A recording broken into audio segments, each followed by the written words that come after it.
Hello, everybody. Unfortunately, Quibus is not able to make it today. We're just going to wait like 5 more minutes just to let everyone join.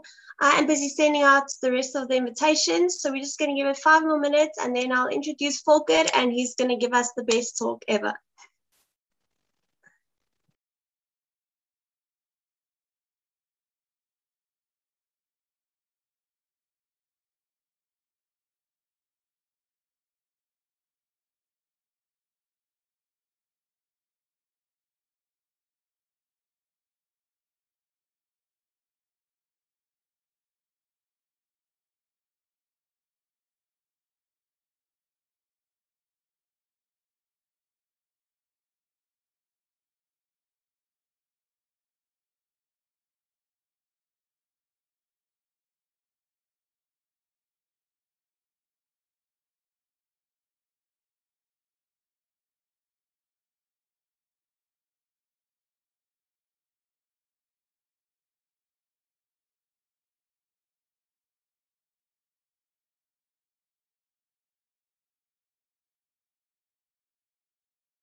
For those of you who have just joined us, just to fill you in as to what's happening, Taryn is just inviting a few more people and she's just giving a few more minutes for everyone else to join us who wants to join the talk. And then she'll kick us off within the next couple of minutes.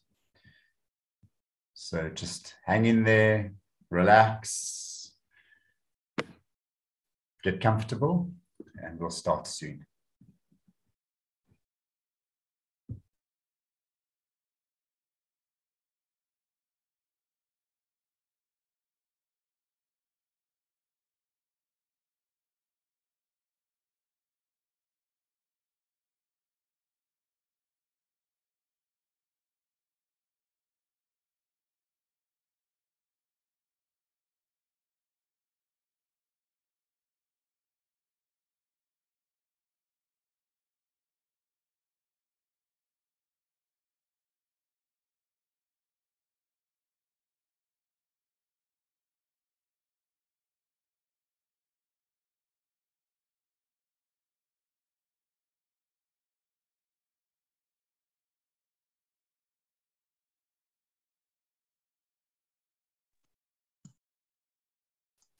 Okay, while people are joining, I'm just going to introduce Volker and then we can kick it off. Hi, everybody. Unfortunately, Quibus could not join us today. He's busy driving. So I'm going to be hosting along with Volker just to make sure things are running smoothly.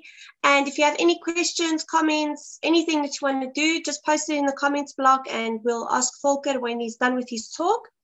So Volker's introduction is, I facilitate positive transformation and expanding conscious awareness through a range of mobilities and experiences inspired mostly by my personal journey, human psychology, quantum science, and ancient wisdom. I have a passion for empowering people and optimizing creative flow by supporting the alignment of mind and heart with actualized and sustained success in life and business. My work supports the building of mental and emotional resilience and intuition towards navigating uncertainty and difficulty with better clarity, confidence, and success. Volker, I'm going to hand over to you, and we are looking very forward to your talk. Thank you so much, Taryn.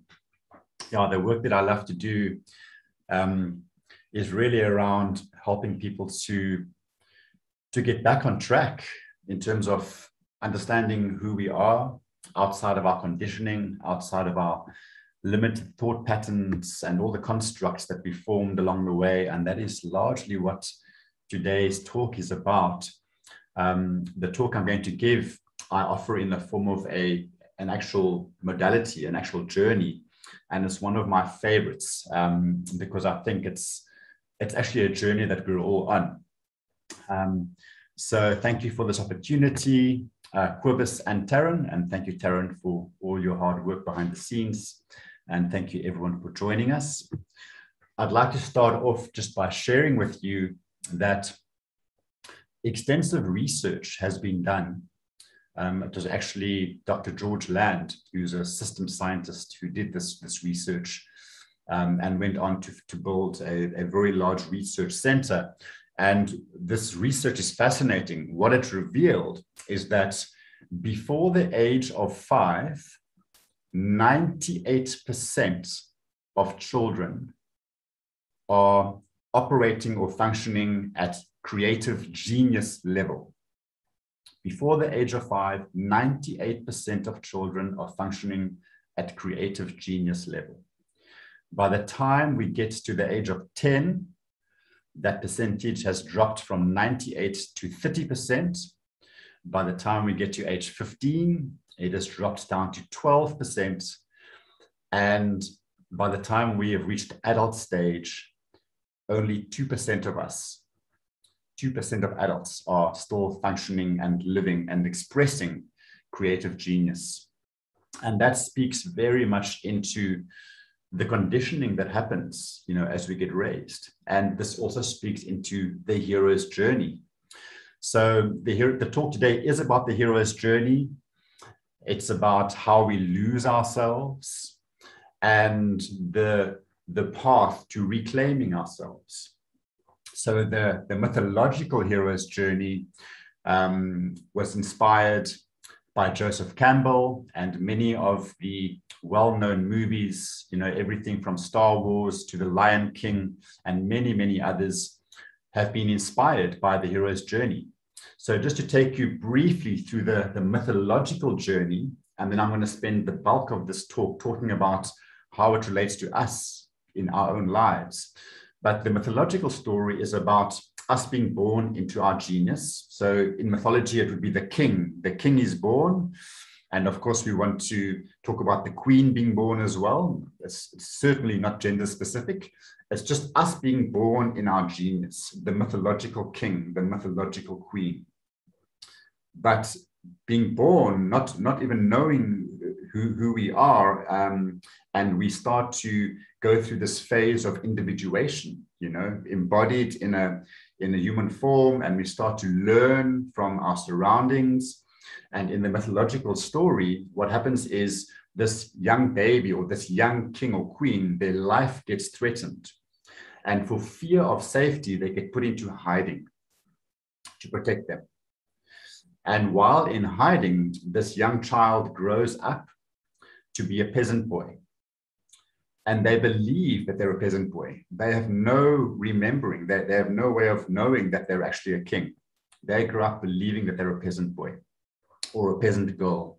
And then at some stage in their lives, while they're still fairly young, they tend to meet a wise man of some kind. And that wise man, in the mythological story, it's an actual wise man that shows up in some form in our lives. It sometimes gets forced upon us by life circumstance. We'll speak more into that. And this wise man arrives to remind us, you are not a peasant boy. You have forgotten who you are. You're actually a king. You're actually a queen. And once they start to remember who they are, or they're told who they are, they've got to start looking within at, you know, how they've been living their lives, the constructs that they've put in place. And there's the mythological slaying of the dragon. And in our journeys, we talk about the pacifying of the dragon, but there's the pacifying of the dragon, or in mythology, the slaying of the dragon, and then to go into the dragon's lair and to reclaim the gifts and the treasures.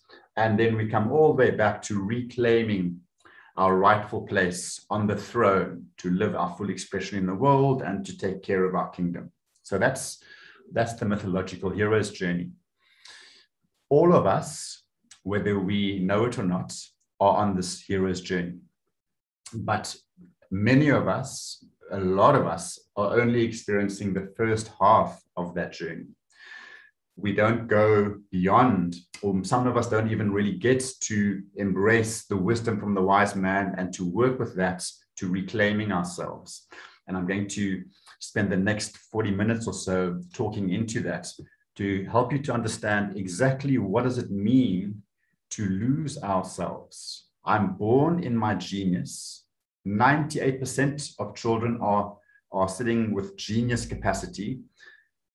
How do I lose myself? How does the king forget who they are? And in order to speak into that, I'm going to quickly, actually, let me not share the slides just yet, because I'm getting ahead of myself if I share the slides. When we are born, in those first 7 years of our life, okay, we go through this individuation phase. It's the phase of becoming an individual. So we are embodied in human form. Research has shown that newborn babies or very young babies, they don't yet know that they are separate from everything else. They don't know that they are separate from the cot, from the room, from their mother and anything else. They are born with a sense of connection and oneness with everything. And then in those first 7 years, we go through the individuation phase. And what I'm doing is, as I'm experiencing life for the first time, I'm learning from my surroundings. And it's usually from my role models, my caretakers, my mom, my dad, or whoever's raising me. And I'm learning about who I am in the world. All right. Is my mother loving me? Is she holding me? Is she seeing me? Is she validating me? Is she nurturing me? Is my dad seeing me? And that's how I form my identity. And it is in those first 7 years of our life that the deep-rooted conditioning, the losing of ourselves, the losing of our genius starts to take shape. Because my parents and my caretakers are raising me with their own wounding, through the filters of their own wounding, through the filters of their own upbringing. My dad can't give me love that he wasn't given to give me. My mom can't give me the nurturing that I need or deserve if she was never given that herself. So in a very unintentional way, our caretakers and our parents are handing down the very burdens that they're carrying to us, because they can only teach us what they've experienced and what they know. So in those first 7 years, I think it's safe to say that the majority of us haven't received 100% the ideal upbringing of being fully loved, fully seen, fully held, and fully validated. And that is where my identity comes from. So I believe I am lovable to this degree, I belong to that degree based on my surroundings, not based on truth. It's based on circumstance. And in that identity, all my limiting beliefs are formed at the same time. So now I'm going to quickly show you what those limiting beliefs look like. And we are busy explaining that first part of the hero's journey. The king and queen who are born, and then they lose themselves as the child in hiding, becoming the peasant boy. So let me just share this with you quickly.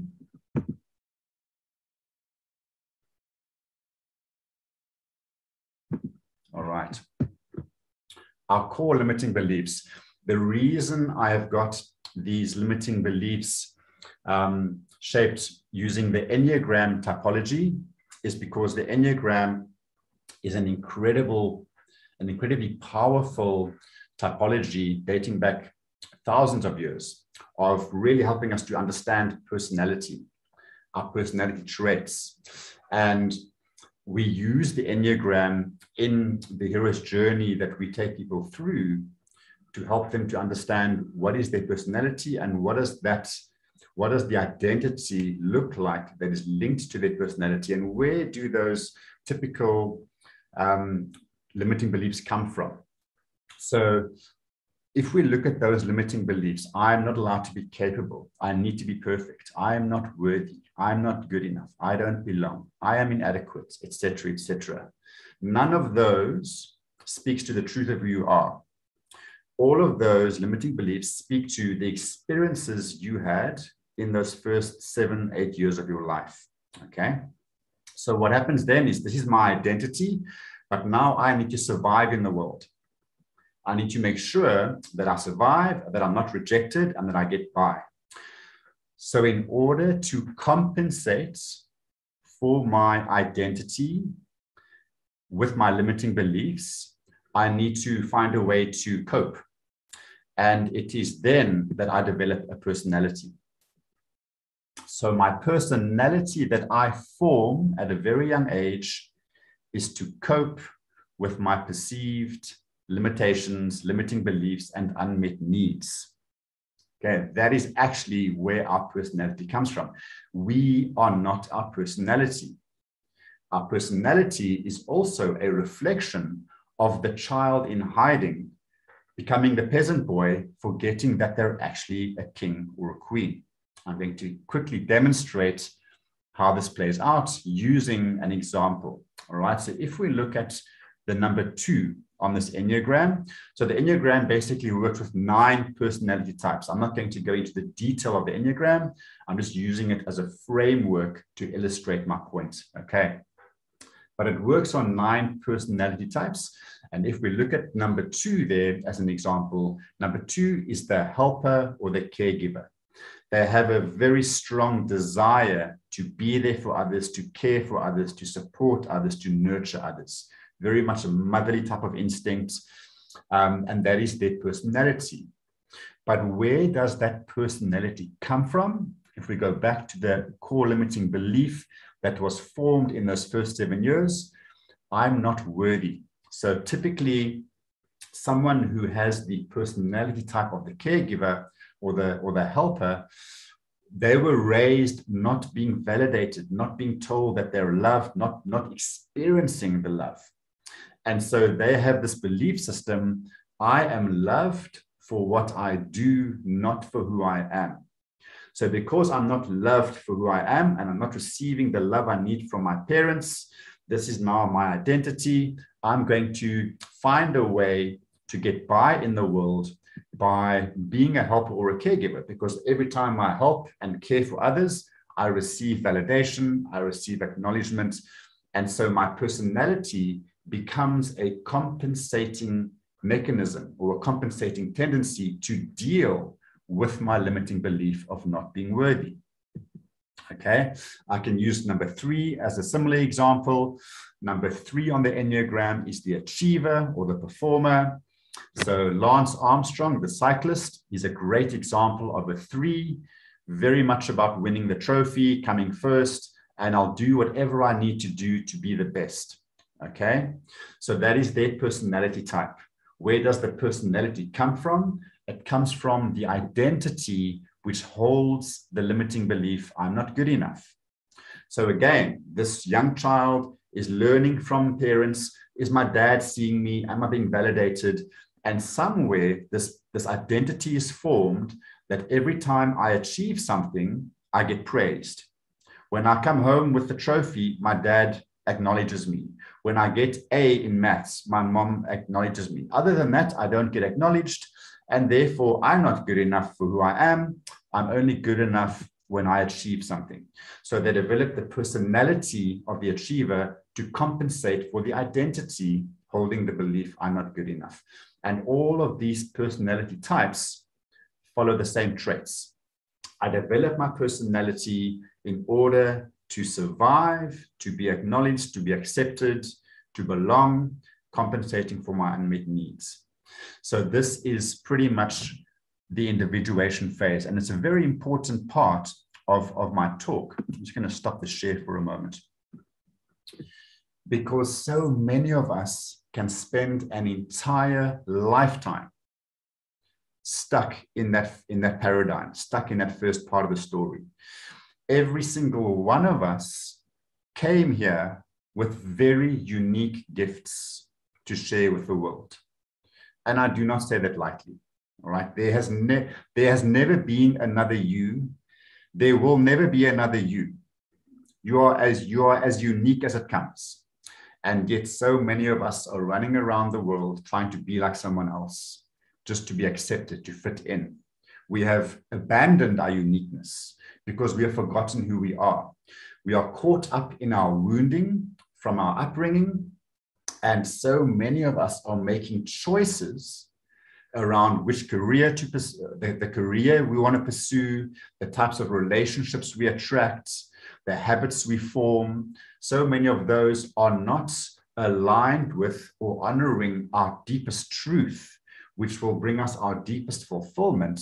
They are more aligned with our compensating choices to meet the unmet needs. Okay, so that is how we lose who we are. We start to believe that we are our identity and our personality. And then at some stage in our lives, we meet the wise man.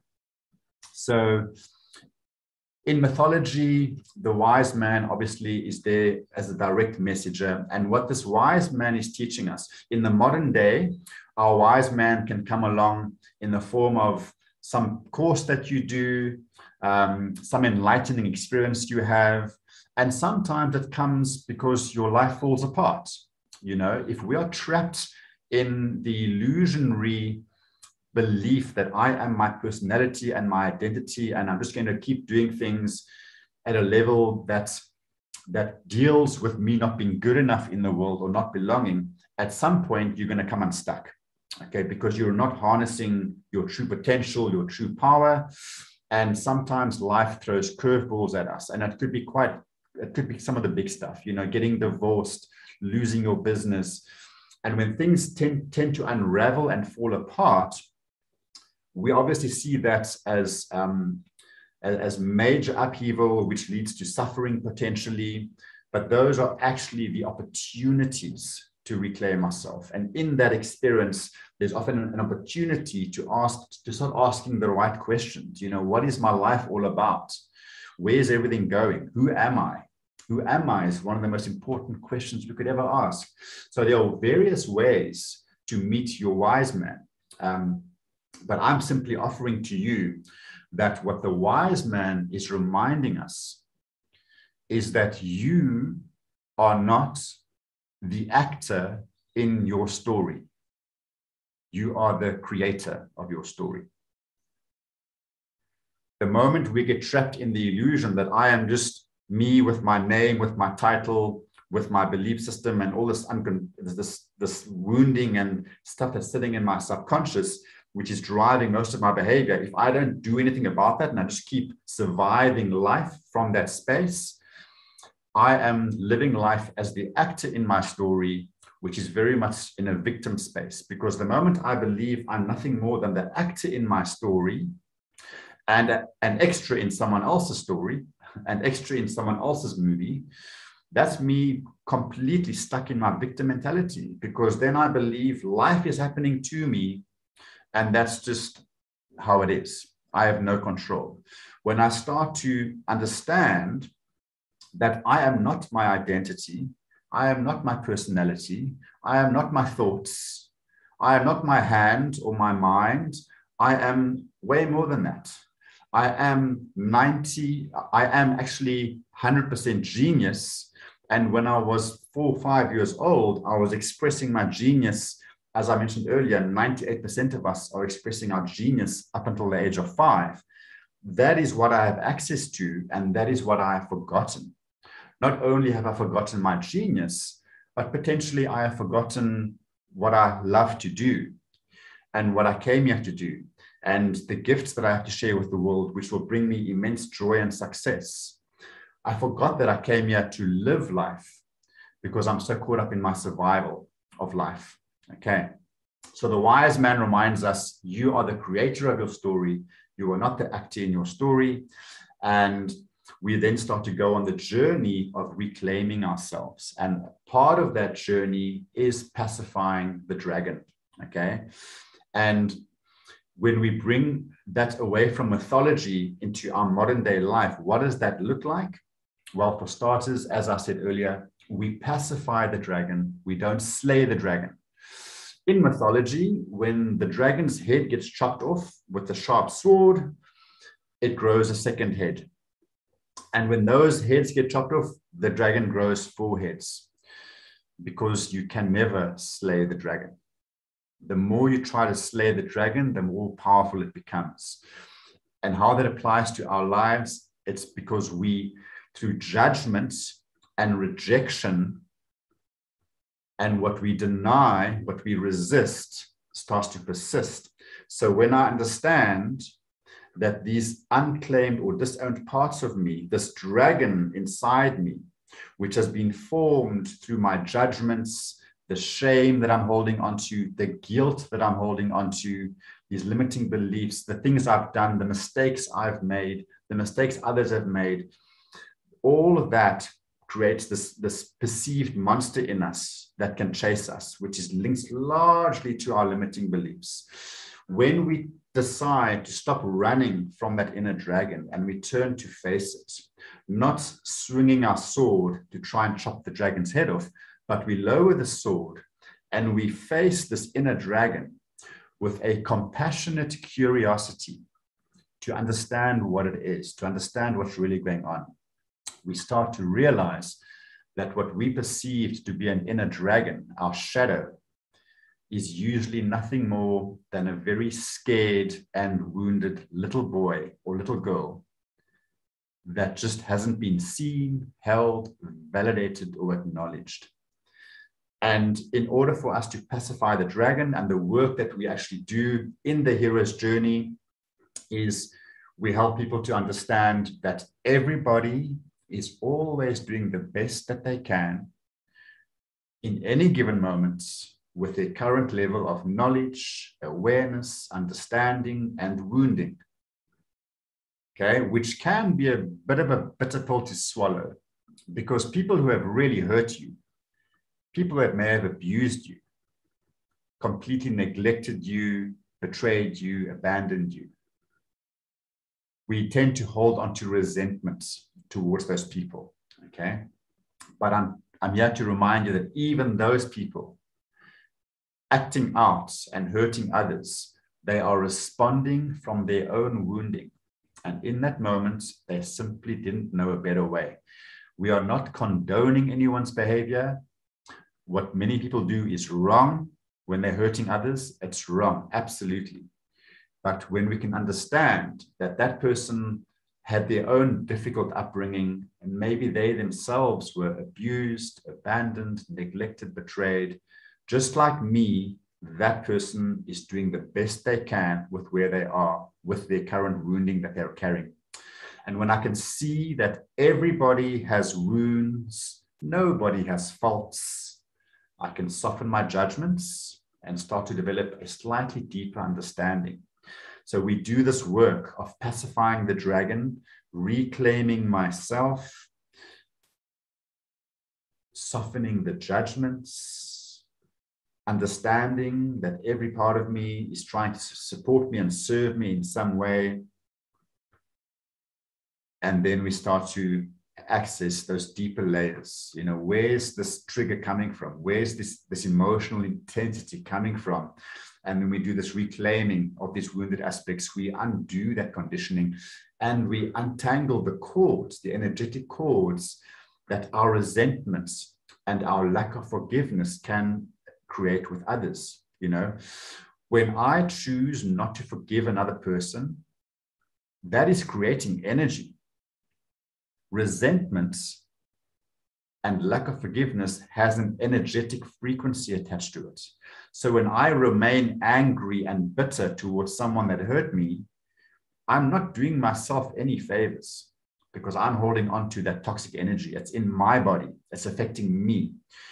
The willingness to forgive is not condoning someone's behavior. It's not saying that what you did was okay. It's simply saying, I'm not going to hold on to it anymore. I'm choosing to let it go. Okay. And then we come through, once we started to reclaim ourselves, we start to liberate ourselves from our conditioned thinking, our conditioned mindsets. We then come full circle and we reclaim ourselves. We start to access that inner genius and we honor not only our inner genius, but the unique expression that we came here to deliver, which I sometimes call the heart song. What is your heart song that you came here to sing? Okay, and it's really important that we learn to differentiate when I'm making choices. Am I making choices from my compensating tendencies to try and meet my unmet needs? Or am I making choices that honor my deepest truth of who I am? And I'm going to give you a little clue that's going to help you to understand whether you're simply trying to compensate for your unmet needs or whether you're honoring your truth. And that is to understand that when it comes to our life purpose, we as human beings are hardwired. We are hardwired for growth and contribution. If you're not growing and contributing in some way, that's already an indicator that you are off track in terms of honoring some sort of life purpose. And life purpose is not necessarily linked to a specific thing that you do. Life purpose is an expression of who we are. Whether you're a street sweeper, a waitress, a dentist, or a scientist, you can express the truth of who you are. That in itself is purpose. What you do is simply a means of expressing your purpose. You are the purpose.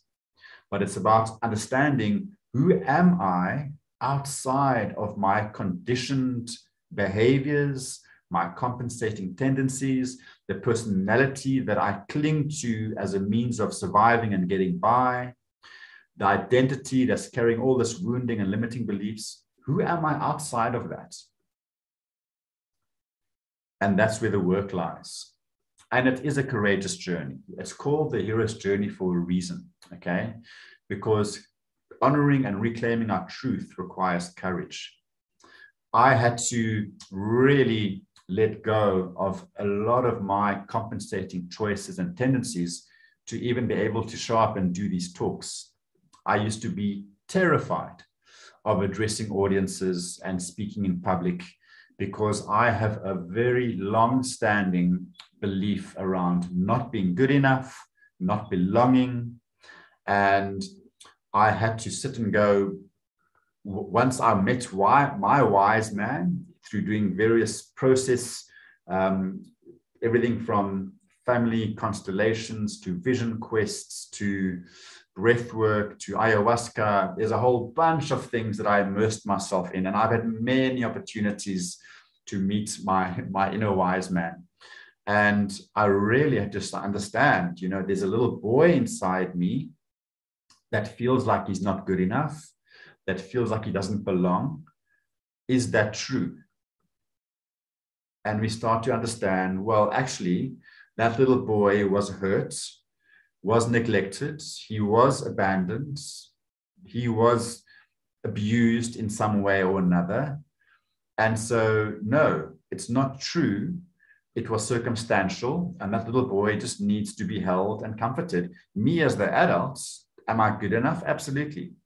So I had to be willing to step out of that belief and stop compensating for my unmet needs, because procrastination was one of the ways I used to compensate. So one of my compensating tendencies was procrastination, because then I wouldn't have to risk not being good enough. Another one of my compensating tendencies used to be always being in preparation mode. I'm almost ready. I'm just going to prepare a little bit more. I'm just going to do a little bit more research. I'm going to do one more course. I'm going to get one more qualification, and then I'll be ready. These are all compensating tendencies. So the work that we do, just to come a little bit back to the practicalities of what we do and how we help people on this hero's journey, is we are using the Enneagram right up front. We start our hero's journey by doing your Enneagram with you, helping you to understand your personality type, which is simply asking questions around typical choices that you make as an adult in your daily life. Because if I had to ask you straight off the bat, what is your core limiting belief? You might not know what it is, because many of our core limiting beliefs, as I've already mentioned, were formed at a very young age based on the experiences we had. And not many of us can remember what happened at the age of 3 or 4 or 5 years old. So we use the Enneagram to go, based on on the way you live your life, the choices you make today, what is your personality type? And then we show you, based on that, these are the typical compensating choices that you would make, which are actually disempowering choices, but they're the choices that help you to survive. It's you still in hiding, believing you're the peasant boy, peasant girl, not knowing that you're way more than that, and just making these choices to try and deal with the unmet needs and the limited beliefs. We then use the Enneagram to go even further back, to go, based on this personality type, bringing in the psychology, I can now show you typically what your childhood needs may have been, or how you may have been, how your needs were not met as a child, which then led to the identity. So we show that to you up front. So we lay this beautiful foundation. Once we have that foundation, we meet the inner child. We do some beautiful work by reconnecting with aspects of ourselves that are still wounded, that are still holding on to those strong limiting beliefs. And we do deep work to transform that, okay, which is helping to change the subconscious conditioning. 95%, this has also been done through research, scientific research, 95% of our behavior and choices are driven by the subconscious. So half the time we don't even know why we're doing what we're doing. Okay, so we're helping to uncover that. We're helping to bring light to the shadow, so we can start to see what is there. Why do I have this pattern? Why do I keep sabotaging certain things? And then we can sort of work with that deeper aspect of the self, the wounded self, to go, let's sort this out. Let me give you what your parents should have given you and didn't give you, whether it was validation, whether it was acknowledgement or safety, whatever it might be. And then we start to work, as I said, with the wise man stage. And the work we bring in to the wise man stage is we do a lot of energy work to shift perspective, okay? Things like breath work. The breath work really helps you to get out of the stuck mind. I have a saying that I sometimes bring into my talks, and that is that your heart knows who you are, your mind only knows who you have been. Right? Your heart knows who you are, your mind only knows who you have been, because your mind lives according to what it knows, and it only knows your past.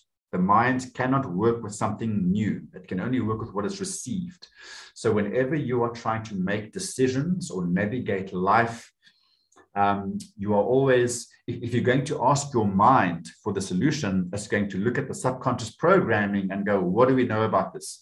Oh, according to the subconscious programming, you're not good enough, you don't belong, and you don't have what it takes. And then the mind starts bringing up resistance, procrastination, anxiety, overwhelm, to try and keep you safe from doing what you need to do. It's really important to understand, when we work with this wise man stage to gain deeper perspective, it's important to understand that your mind, which includes your ego, is always doing what it thinks you want it to do, even when it's screwing everything up. It's doing what it thinks you want it to do. And I'm going to give you an example. So you imagine that you're going to go and deliver a talk to an audience of 200 people in a week's time, and you are completely shitting yourself, okay, because you are terrified of delivering this talk, and you cannot even bring yourself to sitting in front of a laptop, and you start procrastinating and cleaning the house and doing everything else but getting ready because you can't bear the thought of even facing it. That resistance, that anxiety that you're feeling is being created by your mind to try and keep you safe. Because what your mind is doing, your mind is asking the question, what do we know about this talk coming up in a week's time? And the mind knows your past. The mind knows you better than you know yourself. It stores everything, and it can recollect in the subconscious what you aren't even aware of in the conscious level. So at some level, your mind knows that maybe at the age of 7, you performed a play and the kids laughed at you. Or maybe you were abandoned or rejected by your group of friends and you have this fear of rejection. So your mind goes, okay, I'll keep you safe. I'm going to bring up so much fear that you don't do the talk because it's not a good thing to do. And then it creates the anxiety. It creates the procrastination because it thinks it's doing you a favor. So your mind is your most loyal servant, but more often than not is supporting an outdated version of you. It's supporting the old you, not who you're becoming. So if you want your mind to support you, you've got to give it the updated instruction manual. And you can literally have the conversation. Marissa Peer, one of the world's leading coaches and hypnotherapists, she actually teaches techniques where you can engage your mind and say to your mind, listen, that talk happening in a week's time, I want to do it. It's going to be amazing. It's an amazing opportunity. I'm excited about it. There might be an element of fake it till you make it, but if you have the conversation and you start working with it, the mind starts receiving the new message, which then starts to override the old message from the conditioning. And then the anxiety eases off and the mind starts feeling the excitement that you're telling it you're feeling. Okay. So when we get to the wise man stage, we shift perspective. We help ourselves to see, hang on, if I can see that I'm the creator of my story, I'm not the actor in it, that gives me the power to pretty much choose new choices because I have the choice to choose my own thoughts. I have the power to choose my own thoughts. So we bring in a lot of mind power techniques as well to help you to understand that thoughts are real forces and that when you already know, based on what you've done in the earlier stage of your hero's journey, you already know what your compensating tendencies are. We've already exposed them. So now you go, okay, I am not my past. I am not the wounding. I am not the little boy or girl that got hurt. I've survived all of that. And I'm now seeing that I have the power to step out of that and to make empowered choices. But what choices do I want to make? And of course, our journey that we offer, the hero's journey, it ends off, this reclaiming of the genius self, reclaiming of the king self, the queen self, that ends off with vision quest. We actually end our journey off with a beautiful vision quest. And that is to help you ask the question all over again, what is my life wanting from me? What am I here to do? What is my unique gift that I'm here to express? And at that stage of our journey, we're no longer responding from our compensating choices and our unmet needs. We are now liberated from that. We've learned how to step out of that. I'm now responding from my truth. I'm responding from the part of me that knows how to dream, that knows how to dream courageously, that knows that I'm here for one lifetime to live this life fully. I did not come here to survive. I came here to go big. I came here to create. I came here to contribute. I came here to grow. Okay? When we get confused and caught up in false purpose, in other words, when I believe that making lots of money is my purpose, maybe I'm not even asking what my purpose is. Maybe I'm just doing what I need to do to feel better about myself. Okay. And this is what I was saying earlier about how so many of us get caught up in the first half of that hero's journey. We don't come full circle to honoring our true expression. Okay. There are so many people out there that have made the millions, that have got business number 4, house number 3, car number 2, wife number 7, whatever it might be. And they are still miserable because they don't know that they're still simply trying to compensate for unmet needs, and they're doing it externally. If you're trying to compensate for unmet needs externally without actually healing the wound and meeting the need from within, you'll be chasing forever. Forever and ever and ever. You'll spend your entire lifetime chasing it because you're not doing the inner work to heal the wound that's driving the behavior. Okay, so there's a difference between being successful, having lots of money, but living your joy, your purpose, and your truth, and having lots of money, but still being completely lost and depressed.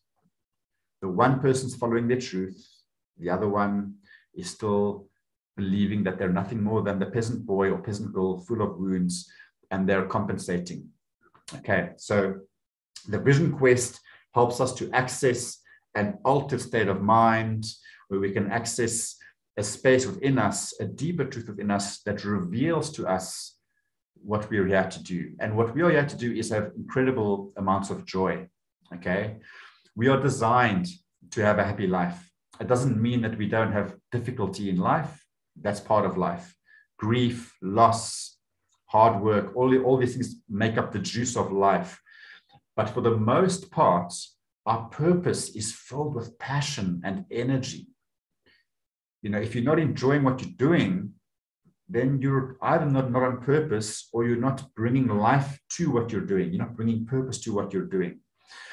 What does purpose look like? I'm going to give you a couple of clues, and I'm going to offer this to you as a takeaway, something for you that you can keep working on. Even though you haven't taken this hero's journey with me, and I'm inviting you to do exactly that. I'll talk more about that in a moment. But even as you're sitting there now, without having done all this work on understanding your compensating needs and your limiting beliefs, I want you just to let all that go. Let your old story go, just for a moment. Pretend and make it up. Make up that you're sitting there, there's no past, and you can do whatever the hell you want. You can make it all up. And you can create whatever you want, which is actually the truth. That's actually what you can do once we are disentangled from our past. And I want you to simply start contemplating 3 things. The one is, what am I naturally good at? Okay, I once watched this beautifully powerful talk from a very wise shamanic healer, and he literally just drew 3 lines in the sand. And the first line he drew a line, he said, what are you good at? What are you naturally good at? The second line he drew in the sand, what do you love to do? And the third line he drew in the sand, what are your life's challenges that you've overcome? Maybe you're still overcoming them, but our life challenges, our greatest life challenges, often speak into the potential of purpose. Very often, our pain becomes our purpose. Why?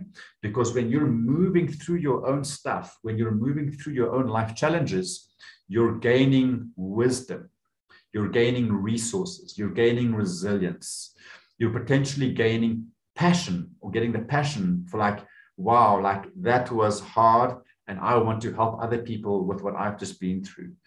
And it's really useful to also understand that wherever you are on your journey, whether you have fully moved through your life challenges or whether you're still moving through them, wherever you are, there's always someone who is still further behind you on that same path that you can help. And there's always going to be someone who's slightly ahead of you that you can get some wisdom from.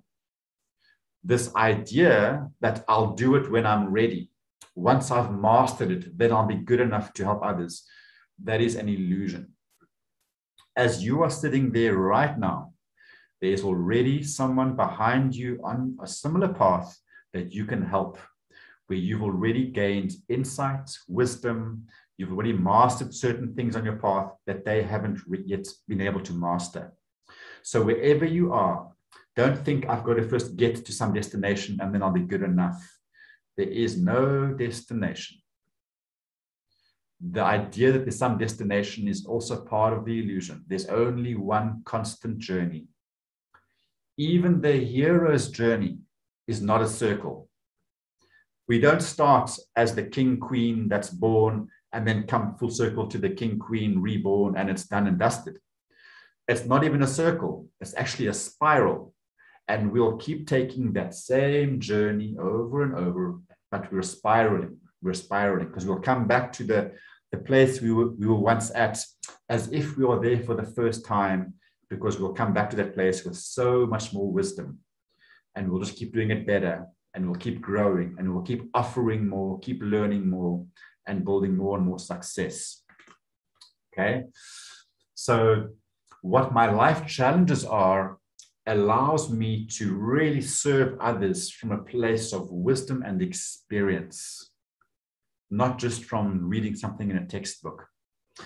I'm going to offer you something else that's, let me just see what the time is. It's now 10 to 1. We're not going to have a lot of time to work through this, but I'm going to offer it to you.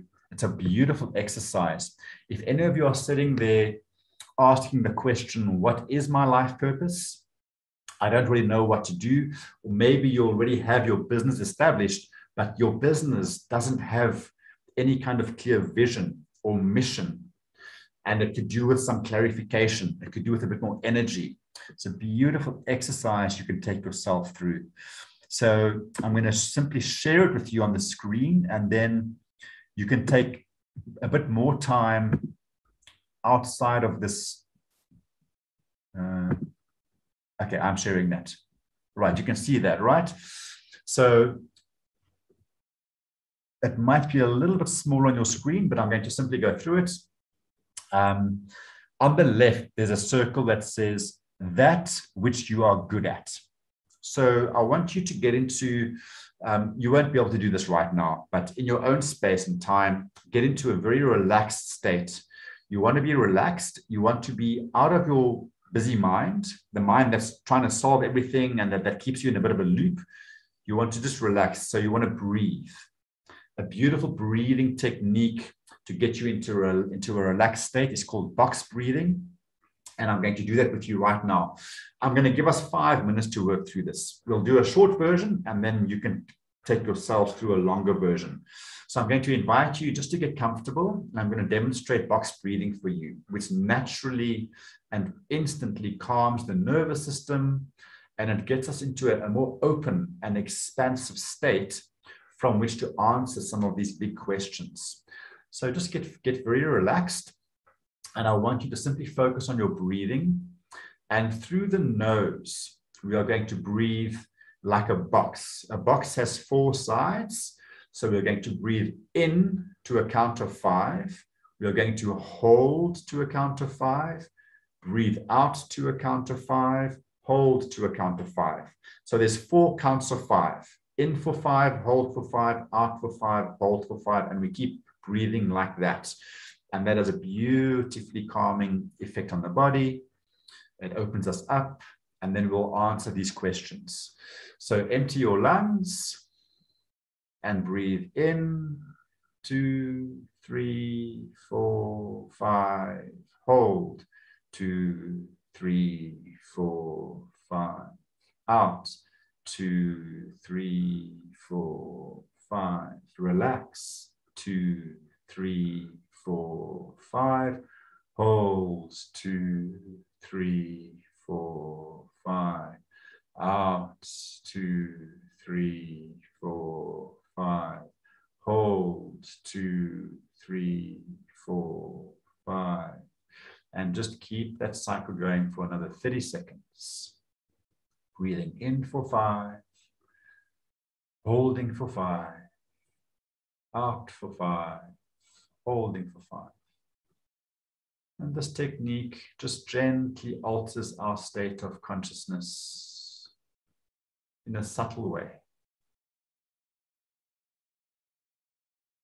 Just relaxing your body, being fully present, inviting the dreamer in you, inviting your inner genius that's always been there. We've just disconnected from it.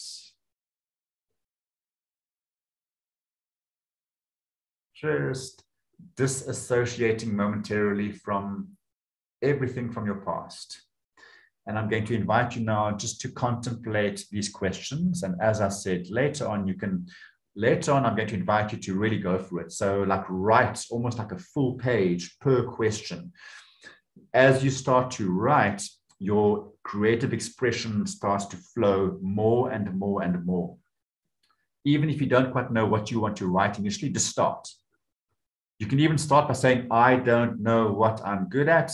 And then you just keep writing, and suddenly you start to get a sense of what you're good at, and it starts to flow. So that writing process itself will open things up. And we're asking the question, what are you good at? Take a moment to contemplate. If you have pen and paper, just take a minute to write down, what are you naturally good at?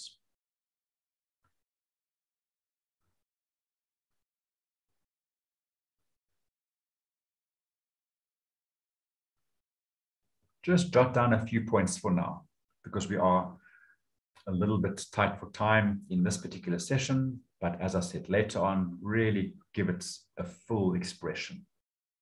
What are you naturally good at?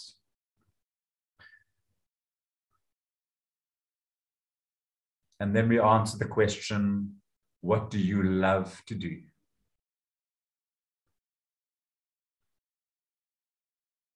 What do you love to do?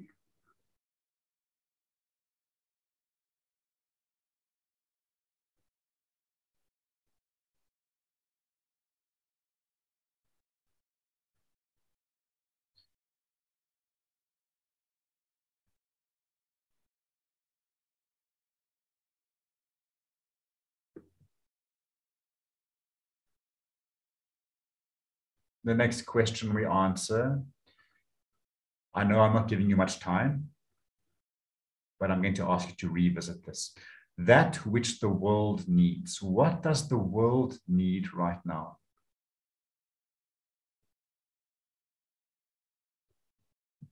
What does the world need?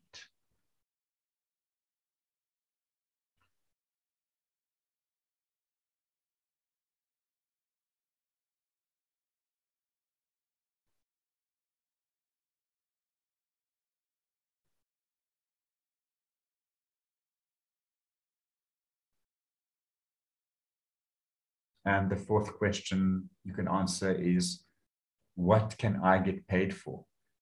What can I do that I can get paid for? Because you have to be able to manifest success, financial success, doing what you're doing.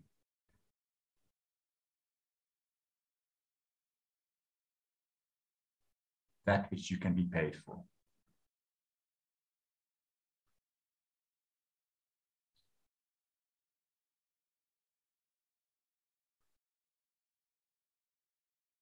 And what you'll notice, if you look closely, where the left circle and the bottom circle overlap each other, that starts to highlight, the combination of those two answers starts to highlight your ideal profession. The top circle and the left circle, the combination of those two answers starts to highlight your passion.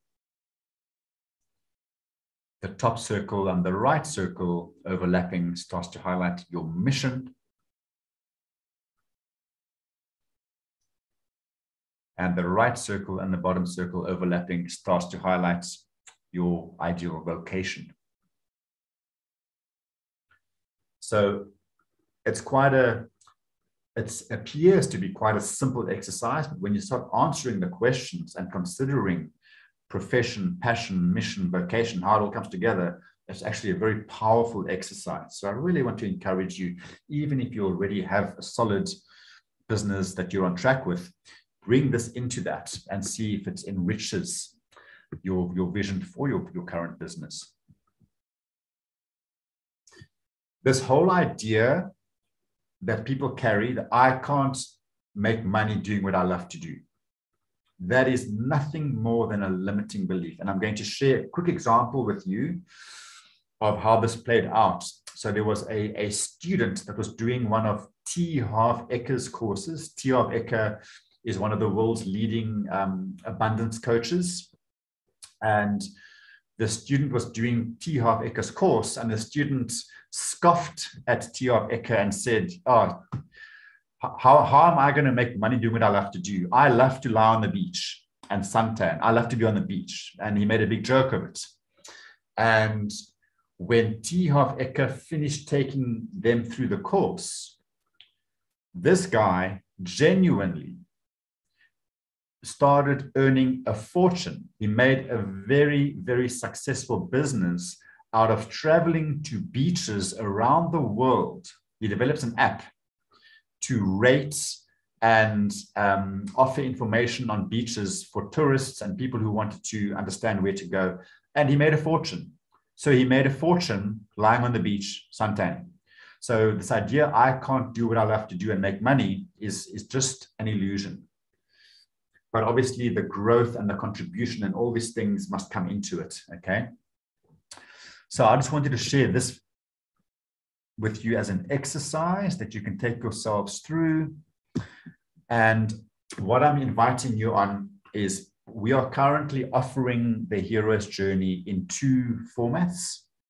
The one is the Hero's Breathwork Journey, which is currently one of the best value for money offerings that I have available.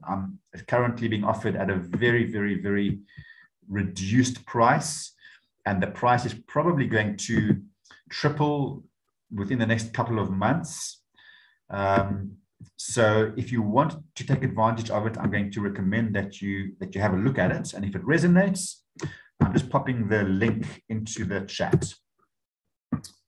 So there's a link to Quicket if you want to check out the program and how it operates. It runs over 6 weeks, 6 consecutive weeks, where we meet every Tuesday evening for 2 hours online. We bring breath work into every session, and we literally, each session follows a different aspect of the hero's journey, starting off with doing the Enneagram. We then do the inner child work. We then work with the wise man and how to implement mind power techniques to shift your thinking, to empower your thinking. We then come around to working with that pacifying of the dragon, releasing resentments and judgments and untangling from other people's energies. And then we come around to doing vision quest, understanding through the breathwork process, shifting perspective, going on a deep journey, what my heart is asking for, what my deepest truth is asking for outside of my compensating tendencies. And we end the journey in week 6 with building structure, which is a very important part of the experience. Building structure is all about supporting who you're becoming. Because we all, whether we know it or not, we're always living according to a particular structure, which includes our daily habits, our morning routine, everything we do every day, that forms your structure, okay? And you need to make sure that you're building a structure that supports who you're becoming. If you attend courses and programs and you grow and develop yourself through some kind of experience, but you don't change your structure, your old structure will pull you back into old habits. Okay, because the structure you're currently living according to is supporting an outdated version of who you are. So the structure building that we focus on is, what is the vision you want to manifest in your life?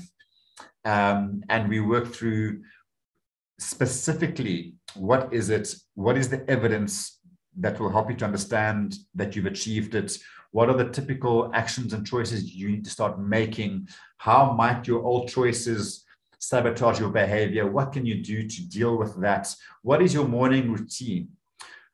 How does energy influence your day? Because success is all about energy. Success is a frequency of energy. It's not a piece of paper.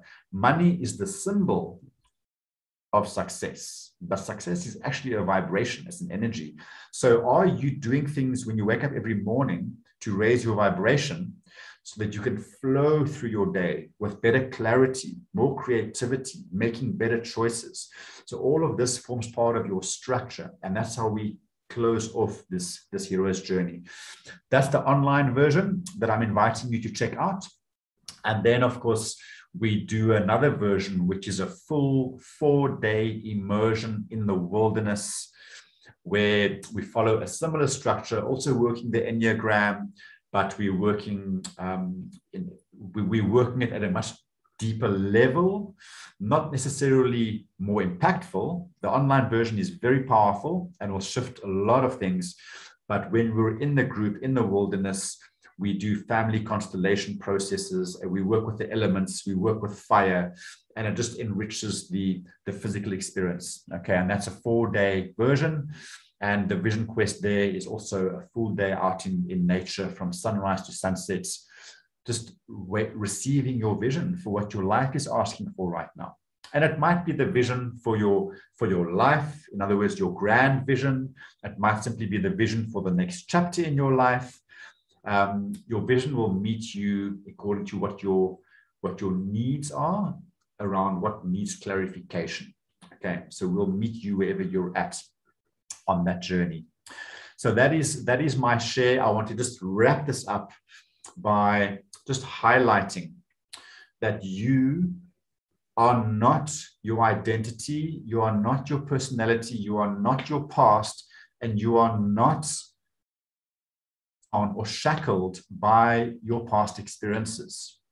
So you owe it to yourself to reclaim those parts of you, as normally the little boy or the little girl that was abandoned or neglected or betrayed. You owe it to yourself to go back and reclaim these parts of you and to express your unique gifts in this world, because this world needs your gifts. Only you can share them. Okay, and you came here to do that. So we've got to complete this hero's journey and move out of our woundings and our compensating choices and being tied up in our unmet needs and our limited thinking. We've got to liberate ourselves from all of that and courageously embark on expressing our joy and our truth in this world.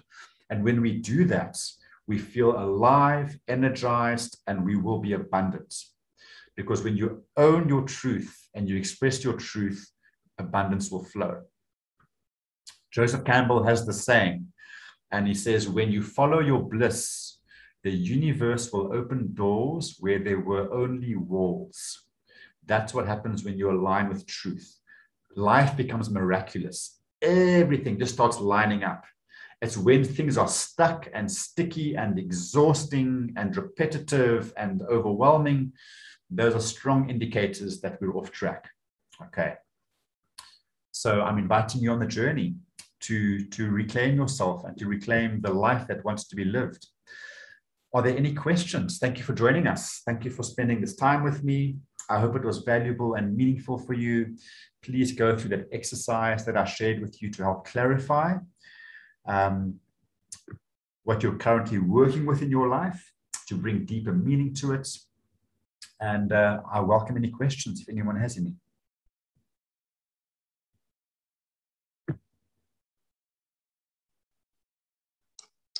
Volker, I don't have a question, but I have to say, wow, did I get answers today? Wow, I'm actually emotional. Thank you. You're absolutely welcome. You're so welcome. I'm so glad it was beneficial for you. I'm also going to pop my website. If anyone wants to stay connected, maybe get a deeper understanding around some of the other stuff that I offer, I'm just going to pop that into the chat as well. But thank you for that feedback. It's really inspirational for me to get that feedback. It makes me feel all warm and fuzzy inside, and it just makes me want to share even more. I will send you an email and I'll explain to you why it means so much to me. Beautiful. Beautiful. I look forward to it. Thank you. Thank you.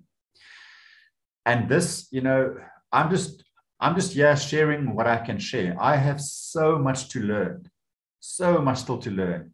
And I spent so many years hiding from the world because I wasn't ready. This is my belief system telling me, you're not ready, you're not ready, you're not good enough, you're not good enough, you're not good enough. And I then decided, you know, as I am right now, with my own wounding that might still be there, the stuff I still have to learn, I'm good enough to share enough to support someone on their path. And I chose just to start showing up, you know, and this is me just expressing some of who I am, expressing some of my own life path. My journey that I'm offering here is so deeply inspired by my own journey, my own life journey.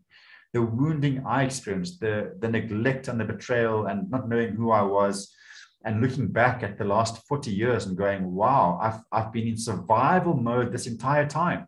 I have not been living life. I've been surviving paycheck to paycheck, just getting by.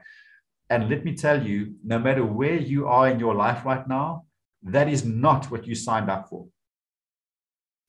And you are not defined by your circumstances. You know, we sit there and go, yeah, but COVID's locking us down and I just lost my business. And yes, these things happen. And yes, life gets hard. They don't define you.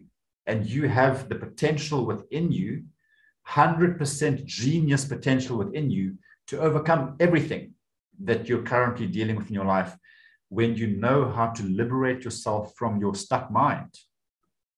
That's the key. We don't get stuck. Only our minds get stuck. And when we get caught up in the illusion that we are the mind, that we are the stuckness, that's when we stay stuck. But when I realize I can step out of that, I can access these genius capabilities and my intuition that is free from everything that I've ever experienced, and this intuition that knows how to navigate uncertainty and the unknown in the most powerful way, then I start to find flow. Amidst all of it, I can find my flow.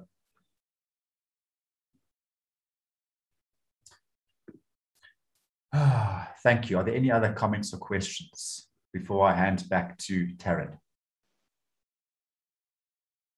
So I've put my website's details in there, and I've put the link for the next Hero's Journey. The one thing I must mention about the online Hero's Journey, I only take 8 people.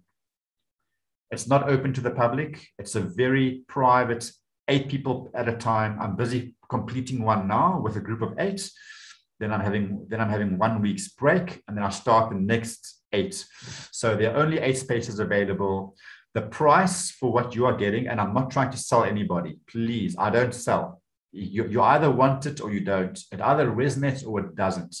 But I do want to clarify that the price that you see there is going to go up quite significantly, because there's a lot of value that is offered over that 6-week journey. A lot of value.